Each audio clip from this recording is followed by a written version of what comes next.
Welcome to the most powerful video you'll ever watch. Not because it has fancy words or magic tricks, but because this video is about you and the battle inside your own mind. Let me ask you, have you ever felt like your brain is working against you? Like you're trying to be positive, but your mind keeps dragging you back into pain, fear, or regret? Have you ever smiled in front of everyone while screaming inside your head? Have you ever laid in bed at night thinking the same painful thoughts again and again? And you whisper to yourself, why can't I just stop thinking like this? Why do I always feel so low even when everything seems fine? What's wrong with me? Let me tell you the truth. There's nothing wrong with you. You're not weak, you're not broken, you're not crazy. But the way you were taught to think, that's the enemy. That's what we will fix. This video is going to show you how to stop negative thoughts and feelings. And we won't do it by reading motivational quotes. We'll do it by understanding the mind step by step. We'll break the old beliefs. We'll replace the lies in your head with powerful truths. And we'll give you the tools to take control for the first time in your life. You won't just understand how to stop negativity. You'll also understand how your mind works, how to reprogram your emotions, and how to build a new version of yourself starting today. And yes, if you're learning English, this video will help you too, because everything is explained in simple, powerful English using real examples and you'll not only grow stronger, you'll grow smarter in English too. So, take a deep breath, because what you're about to hear might just be the thing your soul has been waiting for all your life. Stage 1. Understand where negative thoughts come from. Most people try to fight their negative thoughts. They say things like, I just need to stop thinking. I should be stronger. I should be happy. But they're fighting the wrong battle. You see, negative thoughts are not random. They don't come from the outside world. They come from inside you, from a place called the subconscious mind. And here's the shocking truth, 0.95% of your thoughts, feelings, and behaviors are controlled by your subconscious mind. That means you are only truly conscious for 5% of your day. Let me explain. What is the subconscious mind? Your subconscious is like a recording machine. From the moment you were a child, it recorded everything.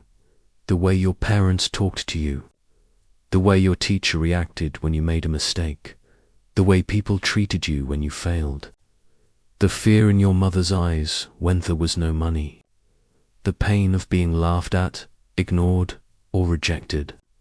All of it was recorded silently, without permission. And now when you grow up, those recordings become your thoughts. So when you say, I'm not good enough, I always mess things up, I'll never be successful, nobody really loves me, that's not truly you speaking. That's your subconscious replaying old memories. Example, let me tell you about Daniel. He's 26, smart, kind, funny. But every time he starts something new, a job, a relationship, a project, he quits. Why? Because every time something goes wrong, a voice in his head says, you're just a failure. Why even try? You'll embarrass yourself again. You're not made for this. And Daniel believes that voice. But here's what Daniel doesn't remember. When he was 9 years old, he got up in front of his class to present a school project. He was nervous. His voice was shaking. And when he accidentally read a word wrong, the whole class laughed. Even Thedicus smiled. Daniel went home crying that day. He didn't tell anyone, but that moment made a permanent scar in his subconscious mind. That scar became a voice, and that voice became a belief, and that belief controlled his life. That's what negative thoughts are. They're old pain, disguised as truth. So what can you do? You don't fight negative thoughts like enemies. You observe them like detectives. Next time you think, I'm not good now, stop and ask, where did this thought come from? Who made me believe this? What is this memory connected to? Because once you understand the source, the thought starts to lose its power. Your first mission tonight, take 10 minutes, sit quietly and write this question at the top of a page. What are the 3 negative thoughts I think the most? And for each one ask, where did this come from? Who taught me this? You'll be shocked at what you discover. You'll realize that most of your negative thinking didn't come from you. It came from someone else. And it's been living inside you rent-free, but not anymore. Because the moment you see the lie, you stop living inside it. You cannot fix your mind unless you understand it. You cannot silence your thoughts unless you trace their roots. And once you know that 95% of your thinking is just programming, you finally understand that you are not your thoughts. You are the one who can rewrite them. Stage 2, the invisible loops that trap you. You've heard people say, I'm trying to be positive. I'm journaling. I'm doing affirmations. But still, they feel low. They feel like they're stuck in the same place, no matter how hard they try. Same emotions, same pain, same anxiety, and they ask, why do I feel like I keep going in? Because they are. Welcome to the loop, the invisible mental trap that's been running your life behind the scenes. What is a mental loop? A mental loop is a pattern of thinking that feeds itself.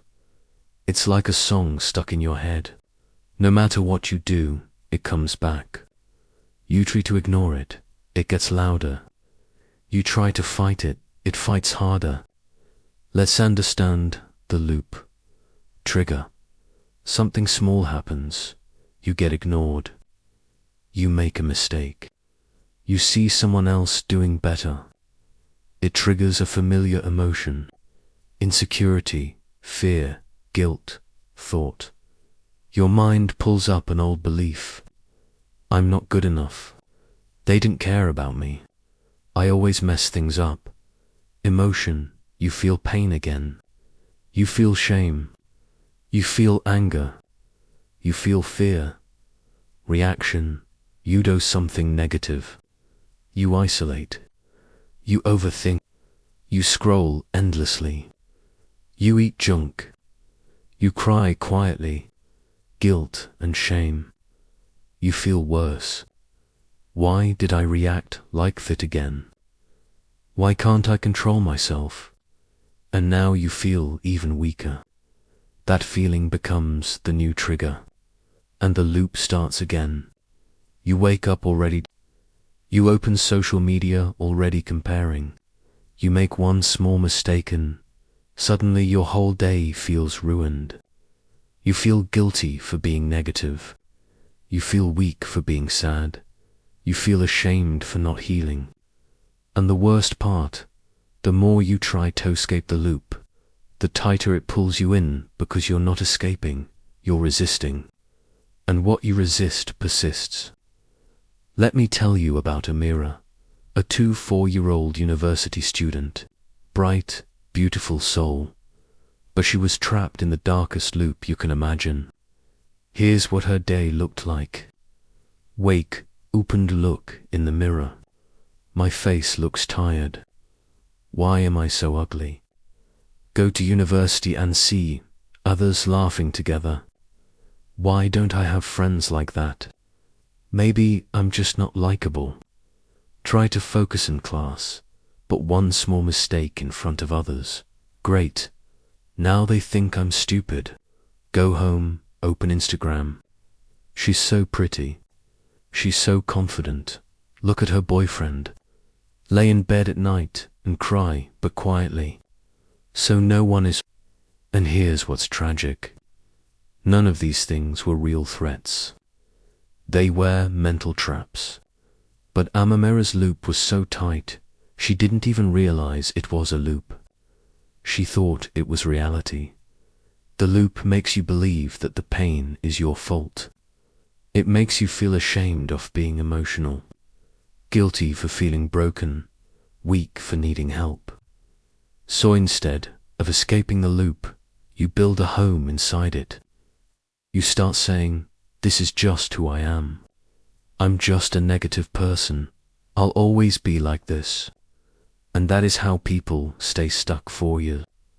You don't break a loop by fighting the thought. You break the loop by breaking the pattern. That means interrupting the cycle at the weakest point. So what's the weakest point? Their action. Let me explain. You can't always control the trigger. You can't always stop the thought. You can't immediately change the emotion, but you can always choose your reaction. Let's go back to Amira. She kept reacting to her thoughts with tears and scrolling. One day, she learned something simple from a therapist. When the thought comes, don't respond. Don't feed it. Just say, interesting thought, and walk away. So the next morning, when she looked in the mirror and the voice said, "You look terrible," she didn't cry, she didn't argue, she didn't say anything. She smiled, a fake one at first, and whispered, interesting thought. She made a cup of tea, she played one happy song. She wore earrings.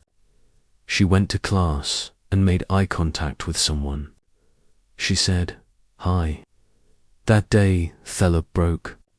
Not fully, not forever, but for that moment she won. And one moment of winning creates another. Tonight, write this down. What is one loop? I live inside every day. What's the trigger? What's the thought? What's the reaction? Then write one thing you'll do differently next time the trigger comes. Something small, something kind, something real. It can be this simple. Instead of hiding, I'll talk to one person. Instead of scrolling, I'll walk outside. Instead of saying, "I'm a failure," I'll say, "I'm learning." Because even a tiny interruption breaks the machine. You're innate weak. You're not lazy.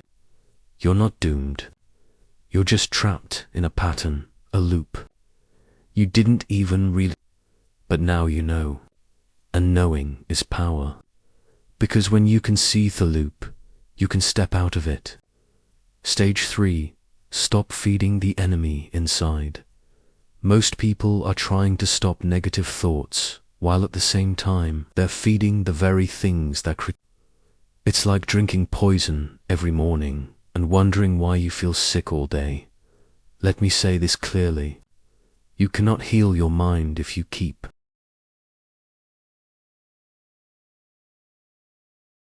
feeding it junk. You cannot stop negativity if your lifestyle is desinetto. Create it. This is the stage where we clean the soil because no seed of happiness can grow in polluted ground. Let's break it down. Imagine your Minders, a beautiful open garden. Whatever you plant there grows. Whatever you water becomes stronger. Whatever you allow in becomes part of your reality. So now ask yourself, what are you planting every morning? What air are you watering with your thoughts and attention? What kind of mental garbage are you living in your garden? If all you feed your mind is fear-based news, toxic social media, fake affection, drama, videos, gossip reels, sad love songs, dark, depressive, then what do you expect your mind to produce? Joy, peace, motivation, impossible. You're asking your mind to grow flowers in toxic soil.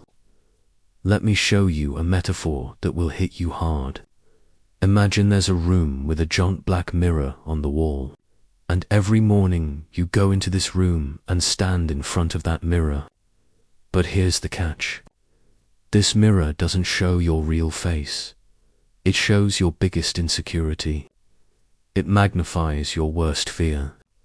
It whispers your deepest pain. You still look into it every morning, every night. You let that mirror define how you feel, and you never question it. That mirror is your phone. That mirror is the reel that says you're not successful, the photo that says you're not pretty enough, the video that says you're behind in life, the comment section that says you'll never make it. And the worst part, you chose to look into it. You chose to keep that mirror in your pocket, next to your pillow, inside your life, and you wonder why your mind feels broken. It's because you've been feeding the enemy inside with your time, your energy, your attention. The three main ways people feed negativity without realizing. 1. Information overload. You scroll for 2 hours and remember nothing, but your brain remembers everything. Even if you say, "I'm just watching for fun. I don't take it seriously." Your subconscious is recording. Her face is perfect. Mine isn't. He's successful. I'm behind. That couple looks happy. I'm lonely. That guy bought a new car. You don't feel it instantly. But after 10 days of this, you feel tired, insecure, empty. Not because of your life, but because of what you consumed. 2.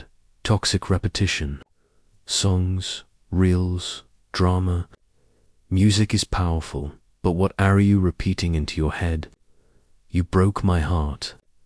I'm not good enough. Nobody's me. I want to disappear. You hear these lyrics and say it's just a song. But your brain doesn't understand, it only understands it. You feed it repeatedly. Repetition is programming, and most people are programming themselves to be depressed on autoplay. 3. Mental diet. What you talk about daily, your conversations shape your emotions. If every day you talk about what you hate who betrayed you, why life is unfair, how everything's going wrong, then what are you feeding your brain? Negativity becomes your default language. Let me tell you a different kind of story. There was a glass of clear, pure water sitting on a table. It was peaceful. It was clean. It was balanced. One day, someone came and dropped one drop of black ink in it. The water changed a little, but still looked okay. Next day, another drop. Then another and another. Slowly, the water became darker. Not because it was evil, but because it was being fed poison, one drop at a time. This is your mind. Your mind is that glass of water, and the ink is the content you consume. The words you repeat, the people you surround yourself with, the notifications you wake up to, the videos you binged before sleeping. You didn't become negative overnight. You were being dripped with dart. How to stop feeding the enemy. Here's what to do starting today. Clean your feed like your fridge. You wouldn't eat rotten food, so why watch rotten content? Unfollow pages that make you feel less than. Mute people who only post fake. Delete apps if needed. Your peace is more important than staying updated. Replace, don't resist. Don't just stop watching bad content. Replace it with something that builds you. Watch real growth stories. Listen to calming or healing audio. Read one page of a growth book. Listen to people speak truth, not just noise. Morning and night detox. The first 30 minutes after waking and the last 30 minutes before sleep are when your mind is most programmable. Use that time wisely. Don't scroll. Don't open reels. Don't start your day with comparison or chaos. Instead, breathe. Write 3 things you're thankful for. Speak one powerful sentence to yourself. Today, I protect me mind. Your mission? Today, write this question. What 3 things am I feeding me mind that are hurting me? Be honest. Then ask, what will I feed my mind? Starting now. Small changes, big transformation. Your mind is not broken. It's just been badly fed. You are not the darkness. You wear the light that's been buried under years of mental noise. So stop feeding the enemy inside and start feeding your inner peace, inner strength, inner voice, because your thoughts are seeds and what you plant today will grow tomorrow. Stage 4. Clean your mental room daily. Let me ask you something simple. You brush your teeth every morning, right? You take a shower, change your clothes, maybe clean your room or wash the dish. Because if you don't, your body smells, your home gets dirty, and you feel uncomfortable. But when was the last time you cleaned your mind? Not your Instagram, not your bookshelf, not your to-do list. I'm talking about the inside of your head, the mental space where you actually live. Because here's the truth. You don't live in your house. You live in your mind 24 hours a day. And if you don't clean that space daily, you will be living in a home that feels heavy, anxious, noisy, painful, confusing. Even if your outside life looks fine, inside feels suffocated. So today we clean. Not once, not when we feel depressed, not when we break down, but every single day. Like brushing your soul, let me take you deep. Let's break a myth. Negative thoughts don't only come from trauma. They come from accumulation. Just like dust settles on your furniture even. If you don't open windows, mental dust collects in your mind from life itself. A stressful conversation, a decision you're avoiding, a deadly afraid of, a future event you're overthinking, a compliment you didn't believe, a comment that felt wrong, but you ignored it, a fear that entered your heart quietly, a judgment you made about yourself this morning. You didn't choose this, but it landed, and now it's in your space. So if you don't clean it, it piles up. Here's what happens when people don't clean their mental space. Stress builds up in layers, but you ignore it. You feel more irritated than usual. Little things angry. You become emotionally sensitive. One sentence can break you. You feel tired without reason because your mind is overloaded. You stop enjoying things because your joy has no space to live. You start avoiding life because everything feels like too much. And slowly, without realizing, you stop being you. You stop laughing loudly. You stop dancing freely. You stop speaking confidently. You stop trusting your ideas. You stop dreaming, not because you're weak, not because you're lazy, but because your mental room is full of unpressed emotion. Imagine a small room with 100 open cardboard boxes. Each box contains something from your mind. One has a painful memory. One has your unfinished goals. One has your financial stress.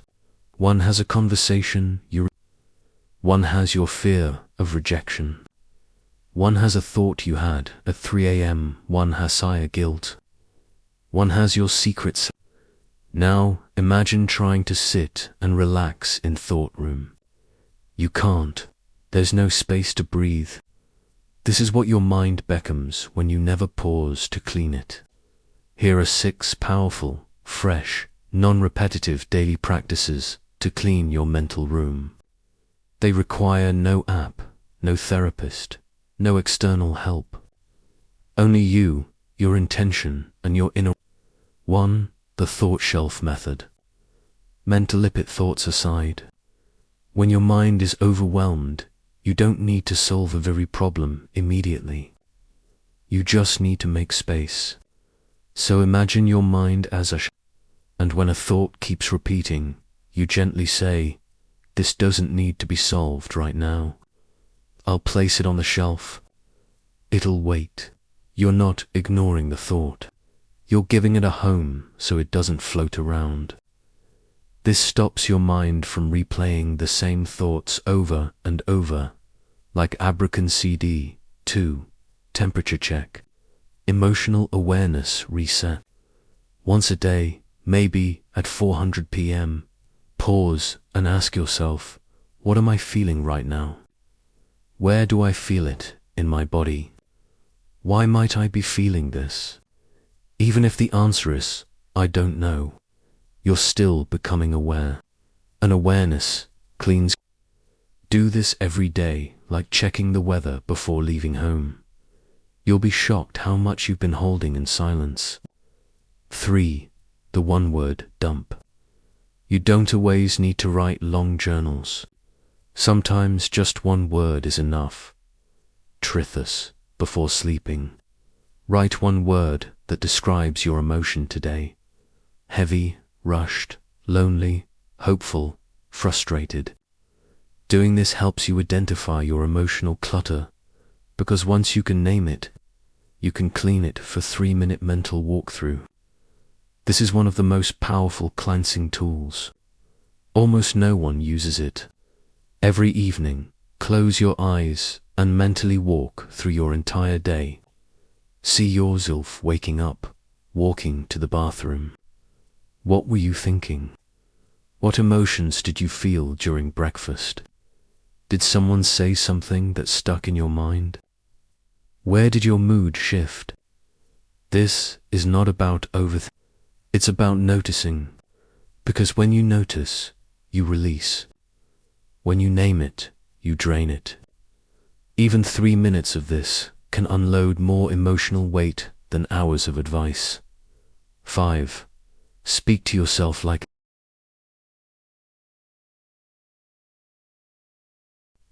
you're a child. Before bed, sit quietly and say one kind thing to yourself as if you were speaking to a small, scared child. Say, "You did your best today. It's okay to feel tired. I'm proud of you for not giving up. You made it. That's enough. You are safe now." Do this daily and you will start healing your self-image, because the most dangerous dirt in your mind is not fear, it's self-hatred. 6th, micro-forgiveness exercise. Each day, choose one small thing to forgive. Someone who interrupted you, a past version of yourself, a mistake that still haunts you, a friend who didn't message back, a moment where you felt ignored. Say quietly, "I release you. I'm done carrying this. My peace matters more." You don't need an apology. You'd need closure. You just need to put it down and walk lighter. Pick any 3 off these practices and do them tonight before bed. Make it a ritual, like brushing your mind, because when your mental room is clean, you sleep deeper. You speak softer. You focus sharper. You feel freer. You dream bigger. You're no longer controlled by You're in control of your space. You are not too sensitive. You are not overreacting. You are not broken. You are simply overcrowded.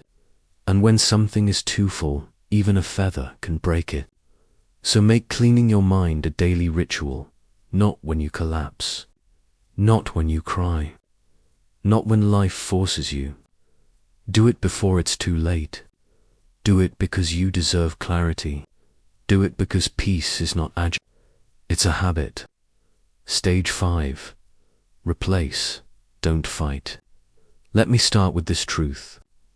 You will never win a war by screaming at your enemy. And you will never win peace by screaming at your thoughts. And yet that's what most people are doing. They say, "I just want to stop thinking negatively. How do I shut off these thoughts? I'm tired of this voice in my head." So, what do? They fight. They try to block the thought. They say, "Stop thinking this. Why am I like this? I shouldn't feel this way." But the more they fight, the stronger the thought becomes.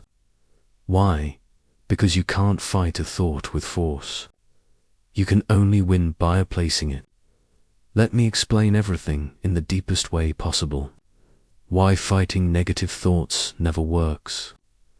The moment you say, "I don't want to think about this thought," your brain focuses more on that thought because the brain doesn't hear don't. It only hears the subject. If I say don't think about a pink elephant, you'll instantly imagine it. If you say don't feel anxious, your mind starts scanning for all the reasons you're anxious. So when you try to fight a thought with more thought, you create a mental storm. Every time you argue with a negative thought, you're giving it energy. You're saying, "This thought matters. It deserves attention. It has power and it grows." So what's the solution? Don't fight the thought. Replace it. Redirect it. Rewire it. Like changing the radio station. Like turning the page. Like choosing a different road. Let's explore how. Imagine there's a radio in your room and it's playing a horrible, depressing song. Lyrics like, "You're a failure. You'll never, beloved. You're too late. You're not enough." The volume is loud. It's hurting your ears. It's affecting your mood. What do? Do you scream at the? Do you beg it to stop? Do you cry in front of it? No, that would be You either change the station, lower the volume, turn it off, play your own music louder. This is how replacement works. You don't beg your brain to stop. You give it a new direction. Thoughts are like habits. And the best way to break a habit is to replace it with another one. Here's this. You can't erase a thought. You can only overwrite it. Your brain works like a If you write something painful on it, the only way to remove itis by writing over it with something better. Negative thought, replacing thought. I always mess things up. I learn faster because I've failed before. No one cares about me. Someone loves me even if I forget. I'll never be. I haven't reached it yet, but I will. I'm too sensitive. I feel deeply and that's a strength. What if I fail? What if I succeed? You're not lying to yourself. You're redirecting the spotlight. And when you're pit, the replacement often enough, it becomes the default voice in your head. Imagine a large white wall, perfectly painted, but right in the center there's a small black hole. Most people walk past the wall and never notice it. Butone person stops and stares. They can't stop looking at the hole.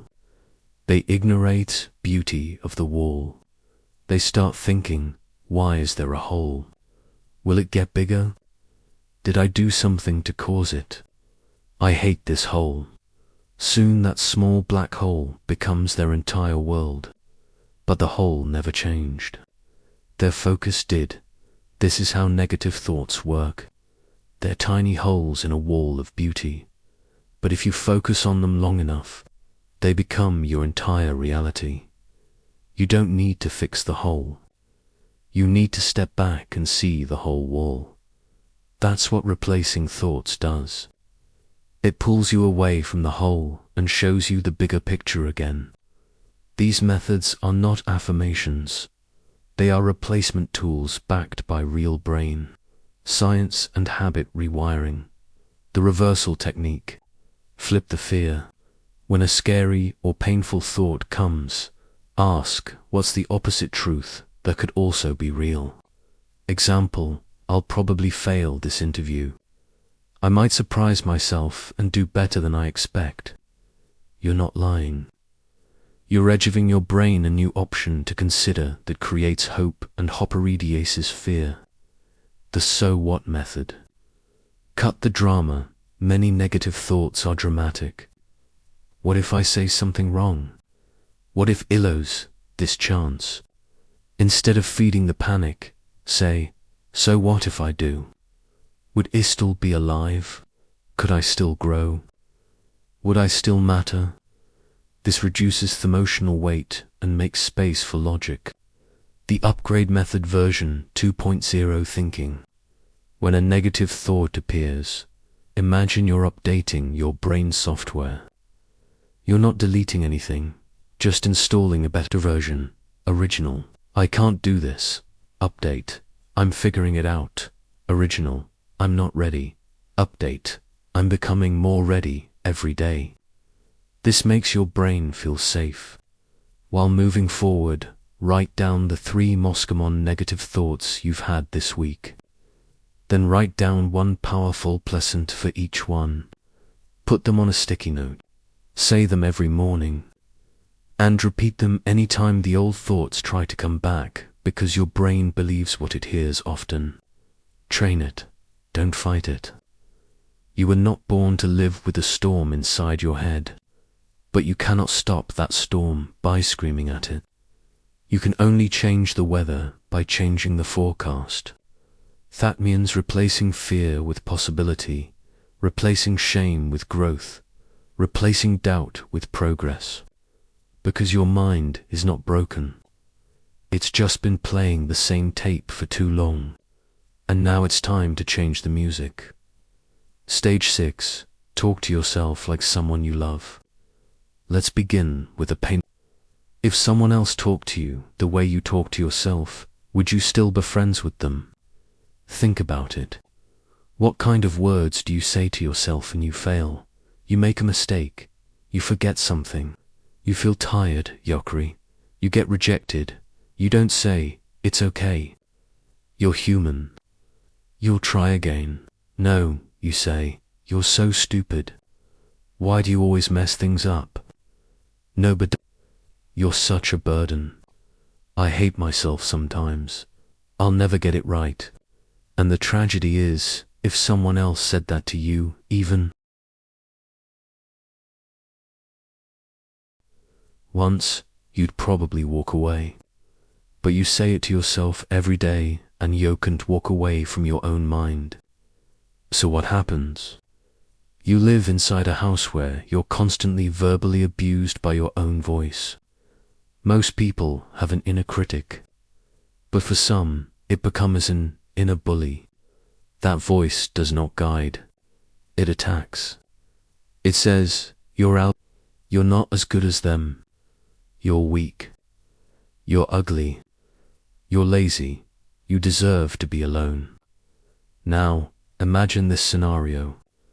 A 7-year-old child comes to you. They say, I made a mistake today. I feel bad about myself. I think I'm not good enough. Would you scream at them? Would you say, you're an idiot? You'll never be anything. Nobody likes you, of course not. You would hug them. You would look into their eyes and say, it's okay. We'll make mistakes. You are still worthy. Let's try again. So why don't you talk to yourself that way? Because somewhere along the way, you learn to treat yourself with cruelty instead of compassion. And that must change today. Imagine your mind is a garden, and your self-talk is the gardener. Every word you say to yourself is either planting a flower, pouring water, or cutting the roots. If the gardener keeps saying, this plant is useless, it's never going to grow. I hate this plant. Why are you so slow? Then even the most beautiful flower will wither. But if the gardener says, you're growing slowly, but you're growing. It's okay if today was tough. You don't have to bloom every day. I believe in you. Then even the weakest plant finds the courage to stand tall again. Your self-talk is the water, the sunlight, the air of your inner world. And how you speak to yourself decides whether you wither or rise. Let's be clear. Negative self-talk is not harmless. It creates real damage. It damages your confidence. It kills motivation. It creates shame. It breaks trust in yourself. It increases anxiety. It ruins relationships. It feeds depression. It makes you believe that you are the problem. And when you start to believe that you are broken, you stop trying to heal. You stop reaching for help. You stop believing in better, not because better doesn't exist, but because your inner voice has convinced you that you don't deserve it. What if every time you made a mistake, instead of saying, "I'm so stupid," you said, "I made a mistake and I'm learning"? What if, when you were tired, instead of saying, "I'm lazy," you said, "I've done so much. I need rest, not guilt"? What if when you felt jealous, instead of saying, "I'm such a bad person for feeling this," you said, "I'm human. I feel things. That's okay"? This is not about lying to yourself. It's about speaking to yourself with the same kindness you give to everyone else. How to start talking to yourself with love. 5 life-changing practices. 1. Give your inner voice a name. Seriously, name it. Why? Because when you say, "I think I'm a failure," you're giving your inner critic 100% credibility. But if you name it Negative Nancy or Doubt Dan, you separate your identity from the voice. You say, "Oh, that's just Nancy again. She always shows up when I try something new." It sounds silly, but it gives you power and perspective. You stop becoming the voice. You become the listener, and Thalasanor always has a choice. 2. The best friend technique. When you feel down, ask yourself, if my best friend was feeling this way, what would I say to them? Then say that to yourself out loud. You'll be shocked how loving your voice becomes when it's not directed at you. 3. Stand in front of a mirror for 2 minutes every morning. Look into your own eyes, not to judge your skin or hair, but to say 3 things. I'm trying. I'm still here. I forgive you. Do this every day, not for motivation, but for healing, because your own reflection has been waiting years to hear those words from you. 4. Rewrite the sentence. Take any cruel sentence, say often, and rewrite it. For example, cruel thought, loving rewrite. You're a burden. Your feelings matter too. You're so dramatic. You're allowed to feel deeply. You're always messing up. You're learning like everyone else. Nobody wants you. You're still learning how to love and be loved. You're weak. You're carrying so much and still going. Print it, post it, say it. Your inner child is still listening. 5. Forgive yourself daily. Yes, daily, not once a year. Not once when you make a big mistake. Every single day before you sleep. Whatever I did wrong today, I forgive myself. Whatever I said, forgot, overreacted to, I'm still learning. I will not carry this shame into tomorrow, because guilt does not make you grow. Grace does. Sit alone, quiet, just you. Put your hand on your heart and say this softly. I'm sorry I've been so cruel to you. You didn't deserve that voice. From today, I will talk to you like someone I love. Let the tears fall if they come. You're not weak. You're reconnecting. You don't need to be perfect. You don't need to be fearless. You don't need to have it all together. But you need to start being kind to your suffix. The world is already full of people ready to judge you, criticize you, and misunderstand you. Don't join them. Be the one voice in your life that says you are still worthy even now, especially now. Stage 7. Cut off the hidden triggers. Triggers aren't always loud. They're not always dramatic. They didn't always knock and say, "Hey, I'm here to ruin your peace." Some at him stare soft. Sometimes they feel like comfort, but they pull you back into the old version of you. The version who was scared. The version who doubted. The version who lived in fear. Imagine you live in a room with a very soft ticking tick, tick, tick. You get used to the sound. You don't notice it anymore, but the ticking is always there. It's just background noise. Now, one day you finally remove that clock. You sit in silence, and for the first time you'll realize, oh my God, I've been living with that noise for years. This is exactly what emotional triggers are like. You don't notice them anymore, but they're there, ticking in the background of your life. A certain person's presence, a toxic group chat, a smell, a routine, a ringtone, a hairstyle, a habit, a place, a social obligation, a monthly reminder, even your bedroom setup. You wonder why you feel anxious, but you're still sleeping next to a memory of the worst version of you. You're still keeping open the door that room I used to walk through. This is where people make the biggest mistake. They think I shouldn't have to cut people off. That's harsh. I should be stronger than this. It's not fair to avoid everything that makes me uncomfortable. But listen closely. Healing is not about proving how strong you are. Healing is about protecting your energy so you don't keep bleeding internally. If a wound is fresh, you don't go running through a dusty field. You bandage it. You give it time.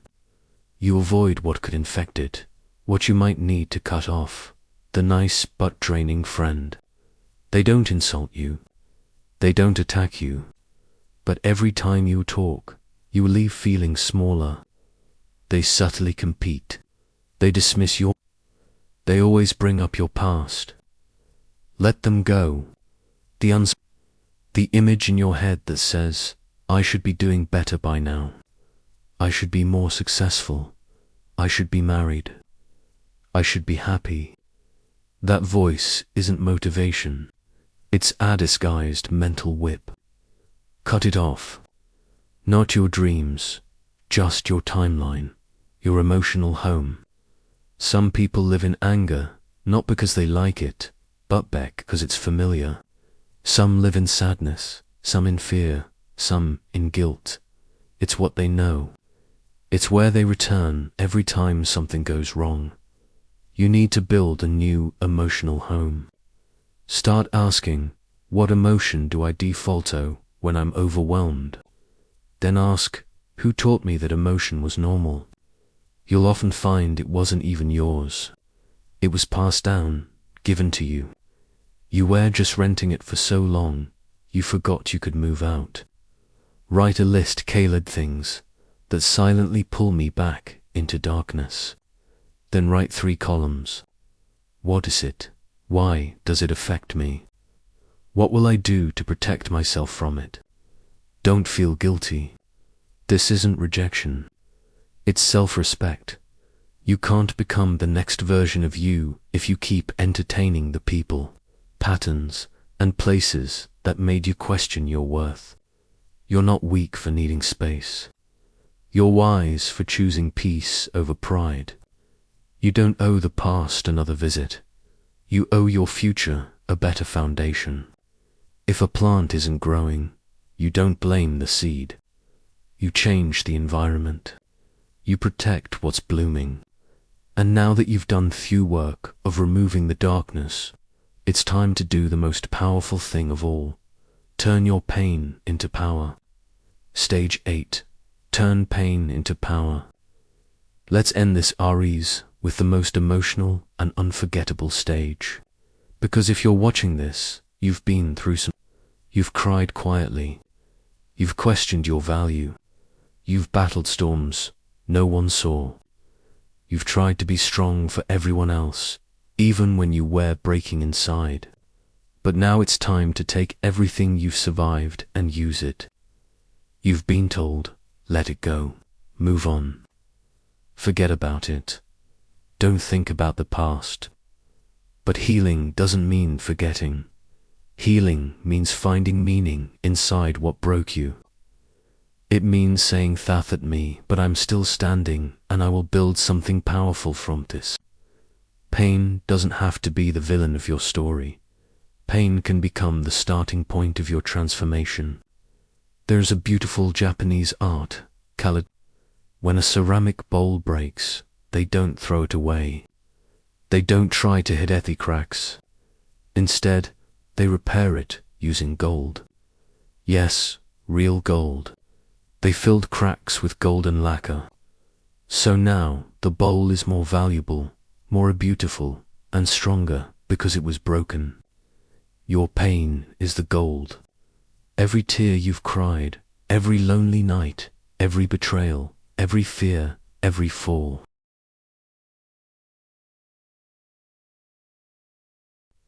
Mission: how to turn pain into power for life-faltering shifts. 1. Don't ask why me. Ask what now. You may never get the full answer to why life hurt you the way it did, but you always have the choice to ask, now that I've been through this, who do I want to become? Pain becomes power when you stop looking for revenge and start looking for rebirth. 2. Transform the emotion into expression. Every emotion is energy, and energy can't be destroyed, but it can be redirected. Turn anxiety into art, loneliness into leadership, anger into boundaries, sadness into storytelling, fear into fuel. The world doesn't need more perfect people. The world needs people who say, "Here's my scar, and here's what I did with it." 3. Use your pain to help one other person. If you feel stuck, lost, confused, go help one person who's feeling what you once felt. You don't need a degree, you don't need a platform, you don't need a solution. You just need to say, "I've been there, too, and I see you." That moment of connection, that's healing for you and for them. Pain multiplies in silence, but it dissolves in shared humanity. 4. Build your identity around your survival, not your suffering. Stop saying, "I was broken." Start saying, "I'm rebuilding." Don't say, "There end me." Say, "I rebuilt myself." Because if pain is a fire, you are the gold that survived the flame. You didn't come this far to just feel better. You came this far to transform. This is not just a video about how to stop negative thoughts. This is a reintroduction to your power. Everything you've been through has been shaping you, not to destroy you, but to prepare you. So, here's your finale. You are not your pain. You are not your past. You are not your thoughts. You are the power that rises in the middle of fall 3 and chooses to become something greater. This is your story now. Your chapter, your healing, your time. So now you've reached the end. Not the end of the video, but the end of a version of you thought didn't know better. The version of you that thought, maybe I'll never heal. Maybe I'll never be free. Maybe this is just who I am. But now you know something different. You've seen the enemy. You've studied the patterns. You've cleaned the pain. You've changed the voice inside. You've built strength. You've protected your energy. And you've taken the hardest thing in your life and started turning it into your power. That is not a small thing. That is transformation. That is courage. That is a new life beginning right now. And if nobody told you this today, let me say it clearly. I am proud of you. Not because you're perfect, but because you showed up, broken, scared, tired, unsure, and still tried, still listened, still stayed till the end. That means you're ready. Your thoughts do not control you. You control what thoughts are allowed to stay. You control your healing. You control your pace. You control your story. And if you keep showing up like you did today, your life will never be the same again. Because small steps repeated with love and honesty become powerful lives. You are already on the way. If this video touched your heart, if it made you feel seen, understood, stronger, then invite you to do one simple thing. Subscribe, so you can keep learning, keep growing, and keep healing. Because this channel is not just about videos, it's about transformation. It's about turning English learning into emotional strength and turning emotional strength into a better life. We speak slowly, clearly, deeply. So even if you're still learning English, you'll never feel lost here. Here you'll So subscribe, turn on the bell, and join this journey. You belong, and this is just the beginning. Thank you for watching. Thank you for Thank you for fighting. I believe in you. Now go and become the person you were always meant to be.